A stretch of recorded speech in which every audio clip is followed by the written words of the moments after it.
there. No sooner had I rung the bell, and someone grabbed me in. I never did see the man's face. Before I knew what was happening, I was bound, gagged, and blindfolded. Then I heard him go out. No longer he came back, pushed me out the door and into a car. He drove for quite some time. Then he stopped the car and tied my hands and pushed me out. Before I managed to take my blindfold off, he drove away. Finally, I took my blindfold off and I found myself back at the airport. I rode a cab to my aunt's house. Something isn't right. But what is it? I would like to reserve my cross-examination until later, Your Honor. Very well. You may step down, Mr. Parker. Mr. Bradbury, call your next witness. The prosecution has no other witnesses, Your Honor. Very well. Then we're here from the defense, Ms. Garfield. The defense calls Timothy Crane.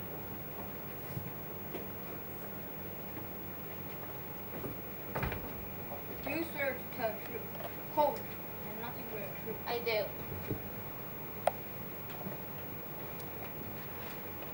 Mr. Crane, please tell the court what you did on the day in question. I left the house a little after 9. I was to meet a guy I know. He was to give me a solid tip, and I needed that tip. I lost a whole lot of money. I figured if I could win back what I lost, and maybe even more. But the guy never showed up. The races started, I bet, and I lost. I felt sick and went back to Mr. Madison's house. Did you see anyone you knew at the racetrack? No, if it had been my regular day off, I would. Besides, I was too busy hunting the guy down. Were you aware that it was the day Mrs. Madison's nephew was to arrive? Yes, the telegram just came before I left the house. Mr. Crane, did you read the telegram? Yes, I read all the mail and gave it to Mrs. Madison. Do you happen to know what she did with it? I think she put it in her purse. Your Honor, if Mrs. Madison still has the telegram in her purse, perhaps we might see it. Mrs. Madison, do you happen to have the telegram? I'll see, Your Honor. Yes, here it is. Give it to the clerk, please.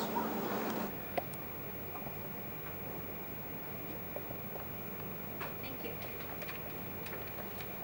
It says, arriving 1:30 p.m. Do not meet me. We'll take a cab. And it's signed Brian Farley. Is this the telegram you saw? Yes, it is. Thank you. I have no further questions. Your witness, Mr. Bradford. Your testimony was very interesting, Mr. Crane. But do you really expect us to believe you saw no one you knew at the racetrack? After all, it is a place you go often. No, I saw no one I knew that day. Of course you didn't, because you weren't there. You never went to the racetrack. Instead, you're holding Brian Farley prisoner. You knew your employer had a great deal of cash on hand that you would gladly exchange for safe return of her nephew. No, I didn't. I didn't. I submit that you did, Mr. Crane. No further questions. Step down, Mr. Crane. Ms. Garfield, call your next witness. I have no other witnesses, Your Honor. But at this time, I would like Brian Farley to be called to the stand for cross-examination. Very well, Brian Farley, take the stand. Remember, Mr. Farley, you're still under oath. Yes, Your Honor. Mr. Farley, Before you left from England, you sent a telegram to him telling your aunt not to meet your plane. Why was that? I wanted to save her trip. why, that was very considerate of you. By the way, What time did your plane arrive? 1:30 p.m. And it was a direct, non-stop flight from England? Yes. You say that? Can you tell me then, Mr. Farley?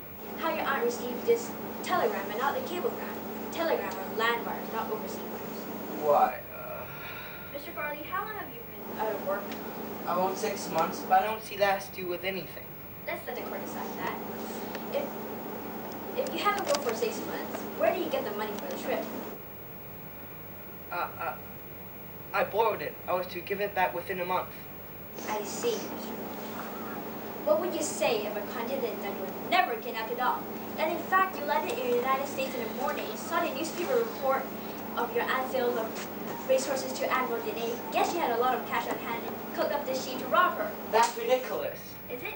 Tell me, Mr. Farley, what color socks are you wearing? Stand up on the chair to show the court.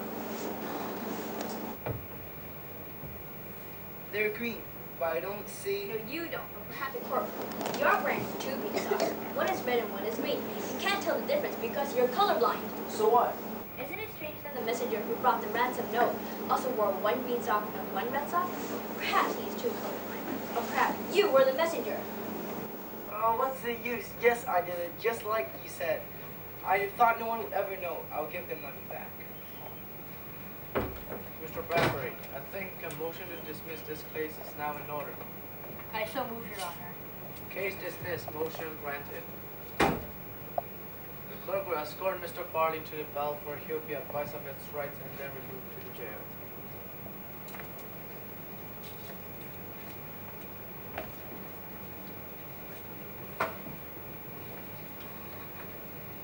Court is adjourned. All right. Be seated. I don't know how to thank you. Let me have my text too. Though it hurts to see that my own nephew walked from me, it makes me feel better that my trust over Tim haven't been misplaced. No thanks are necessary. Tim telling me that Brian is colorblind was what gave me the answer. The path to the truth in this case was marked in red and green.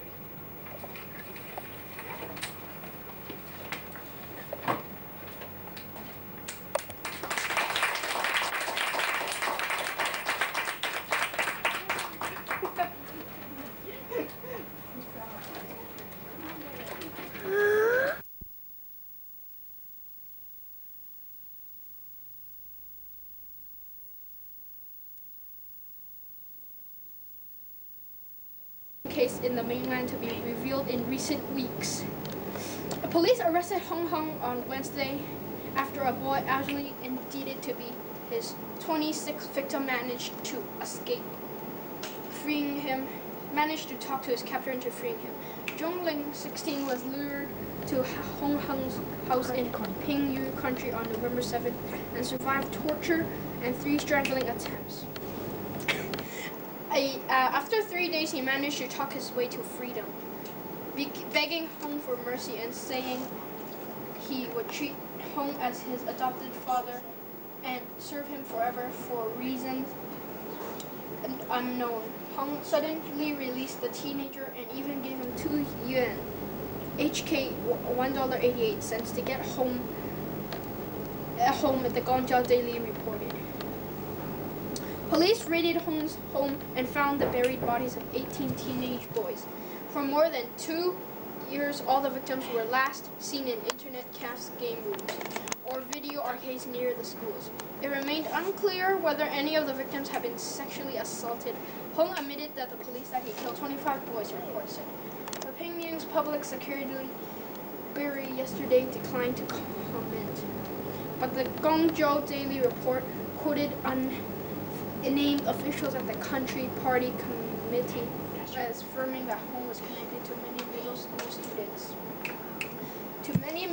students who had gone missing. According to the report, Hong became mentally unstable after being heavily fined by local village officials for living with a woman without proper marriage documents. The Ministry of Public Security, shocked by the killing spree, had sent officials to investigate the case, the report said. Hong's arrest comes after police in neighboring Hebei province arrested Zhang Ying, also a native Han, on November 3rd, for the murder of 65 people in 4 provinces, in what is believed to be the worst mass murder case in recent Chinese history. Last month, police arrested a couple in Shenzhen for the murder of 12 women, which they had lured to their home with job offers and then robbed. 2. Go. Today's topic is why too much coffee is bad for your health. People who drink too much coffee risk marked changes in personality and become more aggressive, anxious, emotional, and temperamental. The report has found the condition, known as caffeine psychosis or caffeineism, puts sufferers at further risk of anxiety, nervous, irregular heartbeats, flushing, insomnia, muscle twitches, and nervous irritability. The warning comes a week after British Prime Minister Tony Blair suffered an irregular heartbeat, which he was reported to have blamed on drinking too much too much strong coffee and the European Union submits in Brussels. Thus a particular tachycardia he suffered can be triggered by caffeine, and his wife, Cherry, is said to have urged him not to drink it. In the new report, which looks at the potential effects of caffeine on police postage negotiators, William Mullins of Southwest Texas State University warns that tachycardia can be one of the symptoms of caffeineism. The effects to too much caffeine can be so severe that researchers are warning police to cut down on its using during negotiation. The report warns that caffeine could increase blood pressure and cause further problems. Separately, researchers then found the risk of rheumatoid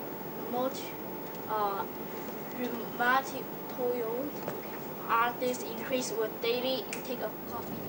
And those who drank 11 or more cups a day were almost 15 times as likely to have problems. 2. Go! Jagger invites Clinton to join him on stage. Rolling Stone frontman Mick Jagger is looking forward to meeting up with Bill Clinton tonight and would be happy to jam with sax-playing former U.S. president. If he wants to, he'll do it, said the singer, who confirmed that Mr. Clinton in town to address a conference of CEOs will be backstage at the first of the Stones' 240 Licks concerts in Hong Kong. We did a concert for environmental cause in Los Angeles, and he was involved with that, so he introduced us there, Jagger said yesterday. We met a few times, and I'm glad he's here and gonna come to the show, but Jagger said an on-stage jam was unlikely. We asked him on last show in LA, but he didn't want to do it. I think he was being polite. The 60-year-old said the band was delighted to finally play Hong Kong after 41 years in business. Go! World Jets into happening Hong Kong. Hong Kong has put the full signs of this weekend with flights from Europe booked solid.